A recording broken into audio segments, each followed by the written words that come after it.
السلام علیکم ناظرین، بھائی رئیس اعظم حیدری کولکتہ انڈیا سے۔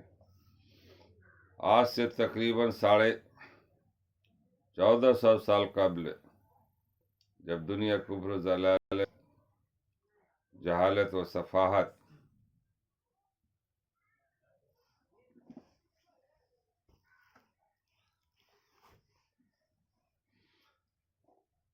آج سے تقریباً 1350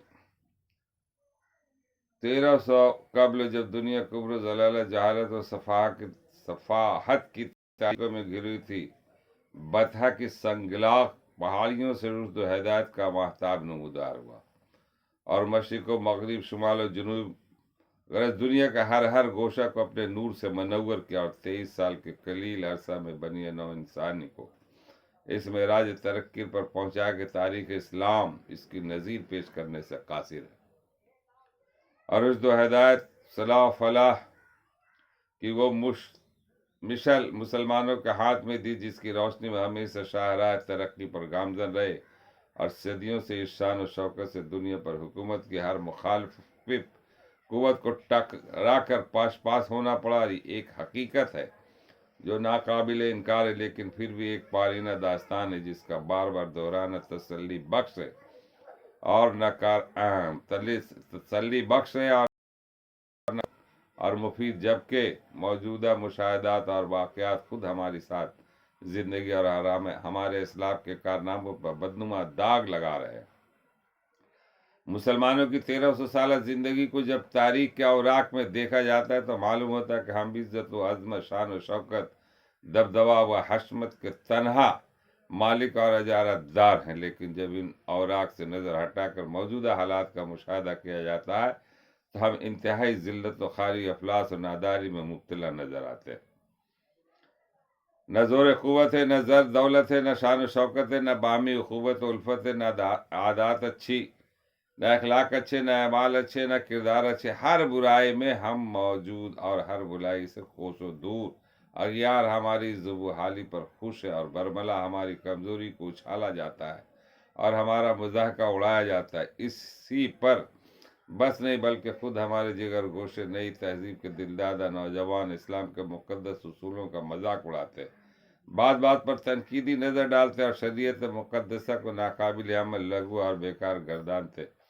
عقل حیران ہے کہ جس قوم نے دنیا کو سیراب کیا وہ آج کیوں تشنا ہے؟ جس قوم نے دنیا کو تہذیب و تمدن کا سبق پڑھایا وہ کیوں غیر مہذب اور غیر متمدن ہے؟ رہنما یعنی قوم نے آج سے پہلے بہت ہماری اس حالت زار کا اندازہ لگا اور مختلف طریقوں پر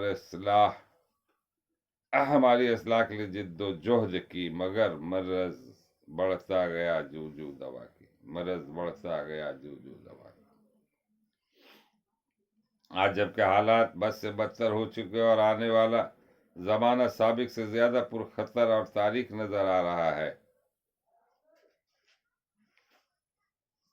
ہمارا خاموش بیٹھنا اور عملی جد و جہد نہ کرنا ایک ناقابل تلافی جرم ہے۔ لیکن اس سے پہلے کہ ہم کوئی عملی قدم اٹھائیں، ضروری کہ ان اسباب پر غور کریں جن کے باعث ہم اس ذلت و خواری کے عذاب میں مبتلا کیے گئے۔ ہماری اس پستی اور انحطاط کے مختلف اسباب بیان کیے جاتے ہیں اور ان کے ازالہ کی متعدد تدابیر اختیار کی گئی ہیں، لیکن ہر تدبیر موافق و ناکام ثابت ہے، جس کے باعث ہمارے رہبر بھی پاس و ہراس میں گھرے ہوئے نظر آتے ہیں۔ اصل حقیقت یہ کہ اب تک ہمارے مرض کی تشخیص ہی پورے طور پر نہیں ہے۔ یہ جو کچھ اسباب بیان کیے جاتے ہیں مرض نہیں بلکہ اس کے عوارض ہے۔ پس وقت اصل مرض کی جانب توجہ نہ ہوگی اور مادہ حقیقی کی اصلاح نہ ہوگی، عوارض کی اصلاح ناممکن اور محال ہے۔ پس جب تک کہ ہم اصل مرض کی ٹھیک تشخیص اور اس کا صحیح علاج معلوم نہ کر لیں، ہمارا اصلاح کے بارے میں لب کشائی کرنا سخت ترین غلطی ہے۔ ہمارا دعویٰ یہ ہے کہ ہماری شریعت ایک مکمل قانون الہی جو ہماری دینی اور دنیاوی فلاح و بہبود کا قیامت ضامن ہے۔ پھر کوئی وجہ نہیں کہ ہم خود ہی اپنا مرض تشخیص کریں، خود ہی اس کا علاج شروع کریں، بلکہ ہمارے لیے ضروری کہ ہم قرآن حکیم سے اپنا اصل مرض معلوم کر اور اسی مرکز رشد و ہدایت سے طریق و علاج معلوم کر کے اس پر کاربند ہو. جب قرآن حکیم قیامت تک کے لیے مکمل دستور و عمل ہے تو کوئی وجہ نہیں کوئی اس نازک حالت میں ہماری رہبری سے قاصر رہے. اس میں دو رائے نہیں ہے. آج جو حالات ہمارے ہو گئے ہم مسلمانوں کے ہمارے معاشرے کے وہ آپ کے نظر کے سامنے ہیں. قرآن کی چھوٹی سی آیت ہے والعصر ان الانسان لفی خسر. قسم اس زمانے کے انسان خسارے میں اللہ تعالیٰ فرما رہا ہے.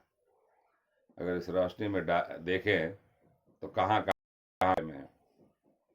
سب سے پہلے بات کہ ہمارے نمازوں کی پابندی نہیں، نمازوں کی پابندی نہیں، روزے کی پابندی نہیں، زکوٰۃ کی پابندی نہیں، حج کی پابندی نہیں، اور صدقات کی پابندی نہیں، معاملات کی پابندی نہیں، اخلاق کی پابندی نہیں، چھوٹے بڑے کی تمیز نہیں. پڑھے لکھے لوگ وہ چھوٹے لوگوں سے شفقت کہ ان کے تمیز نہیں. اس طرح کی یہ معاشرہ جو ہے بالکل چوپٹ ہو کے رہ گیا. مشاہدہ ہے آپ نماز بھی پڑھ رہے ہیں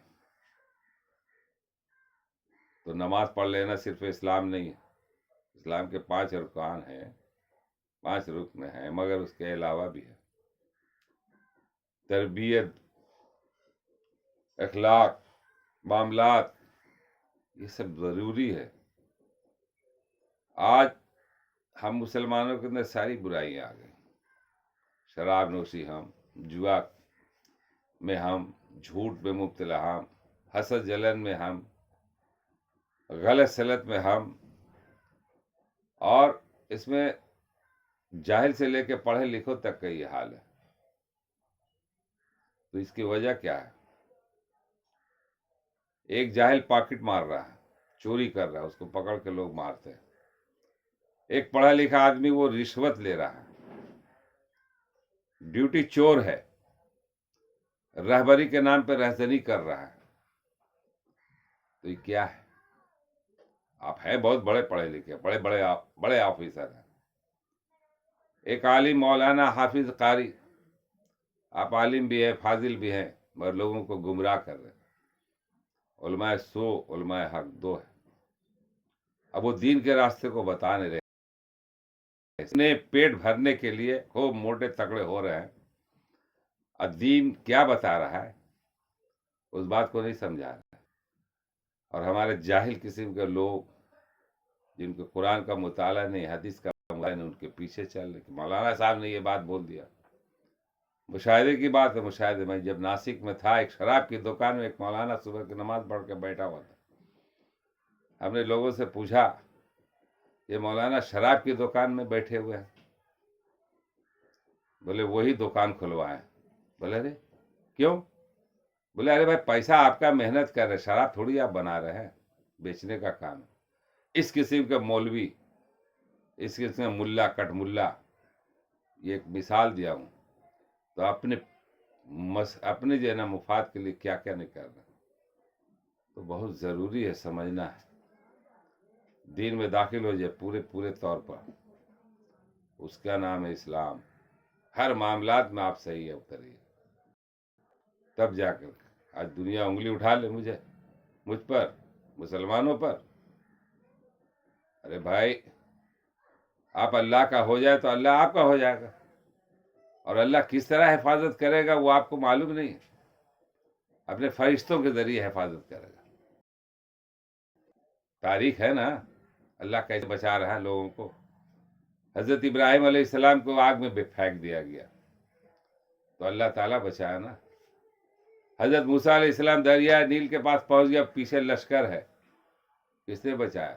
دریا میں بولا مار لاٹھی، اے موسیٰ مار، اور وہاں سے راستہ نکلا. اور فرعون دریا نیل میں غرق ہو گیا. تو یہ تاریخ ہے نا. قوم عاد کا معاملہ دیکھیے، قوم ثمود کا معاملہ دیکھیے، پتھروں پر برسایا گیا. تو جب یہ قوم گمراہ ہوئی ہے تو اللہ کی طرف سے عذاب آیا ہے. جب یہ قوم گمراہ ہوئی اللہ کی طرف سے عذاب آیا. سیدھا زندگی کتنی ہے آپ کی؟ 60-70 سال کی زندگی ہے، 80 سال، بہت زیادہ، بہت لوگ کم پہنچ جاتے ہیں تو 100 سال تک۔ آپ کیا لے جائیں گے؟ ارے قارون اپنا خزانہ لے گیا، شداد اپنی جنت لے گیا، دنیا کی مثال ہے، کچھ نہیں لے گیا، نتھنگ۔ اور آپ کیا لے جائیں گے؟ آپ کے پاس ذرا سا مال آ گیا، ایک فلیٹ ایک بلڈنگ کا مالک ہوئے تب غرور اور تکبر میں پڑے ہوئے، 2-4 بلڈنگیں تو اور بھی، وہ بھی بلڈنگیں کہاں سے آئی ہے؟ اگر اس کا حلال حرام کا اگر اندازہ لگایا تو سمجھ، چمکتی ہوئی کاریں جو نظر آتی ہے نا، میں قریب سے دیکھتا ہوں، اس میں کتنا کیچڑ ہے، کتنی گندگی ہے کہ مت پوچھیے۔ سادہ لباس ہے اور اندر میں دل جو ہے نا سیاہ ہے، کالا ہے، کالا۔ تو یہ چیزیں دیکھنے ہوگی۔ آج جو حالات ایسے نہیں، وہ زمانہ فاروق رضی اللہ تعالیٰ عنہ کا دیکھے، عمر فاروق رضی، سینکڑوں میل، ہزاروں میل تک کا ان کی حکومت۔ آج ہم حکومت سے بے حکومت ہو گئے، آج ہمارے پاس نہیں ہے۔ وجہ یہ اللہ تعالیٰ کا وعدہ ہے کہ آپ اللہ کے رسی کو چھوڑ دو گے، پکڑنا تھامو گے نہیں، اللہ کے راستے سے ہٹ جاؤ، تمہیں ذلیل و خوار کر دیں گے اور تمہارے اوپر جابر ظالم غلط کر دیں گے۔ آج جو اس کی وجہ یہی ہے، سب اپنے مفاد کی خاطر جی رہے ہیں، یہ نتائج تو نکلے گا۔ اللہ تعالی ہم لوگوں کو پڑھنے اور سننے سے زیادہ عمل کرنے کی توفیق عطا فرمائے۔ اپنے بچوں کو دین کی تعلیم ضرور دے اور اس کی تربیت دے۔ کبھی بھی وہ پاکٹ مار نہیں بنے گا، کبھی بھی وہ چور نہیں بنے گا، کبھی بھی رشوت خور نہیں بنے گا، کبھی بھی ڈیوٹی چور نہیں بنے گا۔ آج ڈاکٹر ہے تو نسخے پر نسخہ لکھ رہے، خالی ٹیسٹ کے لیے۔ آج وکیل ہے تو غیر مجرموں کو جو ہے نا خالی اس کی جو ہے نا دفاع کر رہے ہیں۔ آج پولیس ڈپارٹمنٹ میں ہے تو وہی حال ہے، آج IPS آفیسر بن کے ہے تو وہی حال ہے، رہبر تک کا بن کے ہے تو وہی حال ہے۔ دین نہیں ہے۔ دین اگر ہے تو اس کے اندر ایک خوف ہے، دونوں کاندھے پہ فرشتے بیٹھے ہوئے ہیں، لکھ رہے ہیں آپ کا اعمال۔ آپ کہاں ہو پڑے ہوئے؟ کسی کا حق دبا رہے ہو، اس کے حق میں بہتر ہو رہا ہے، تمہارے حق میں خرابی ہو رہی۔ کیا سمجھ رہے؟ جب وہاں کھاتا کھلے گا روز محشر میں تو سب سمجھ میں آ جائے گا۔ اللہ کے رسول صلی اللہ علیہ وسلم نے کہا کہ وہ شخص جنت میں نہیں جائے گا جو دوسروں کا حق مارتا ہو، دوسروں کا مال کھاتا ہو۔ صحابی رسول نے کہا کہ یا اللہ کے رسول، اگر چھوٹی سی بھی چیز لے لے، بولے ایک مسواک بھی اگر لے لیتے تو بھی نہیں جاؤ گے جنت۔ بولیے مسواک کی کیا؟ یہاں پورے حقے مار رہے، اپنے کنبہ پروری کر رہے، ہر جگہ اپنے کنبہ پروری کر رہے۔ اس سے بچنا ہے میرے دوست۔ اللہ تعالی ہمیں بھی عمل کرنے کی توفیق عطا فرمائے، آپ کو بھی توفیق عمل، اس گناہگار کے لیے بھی دعا کریں۔ وآخر دعوانا الحمدللہ رب العالمین۔ السلام علیکم ورحمۃ اللہ۔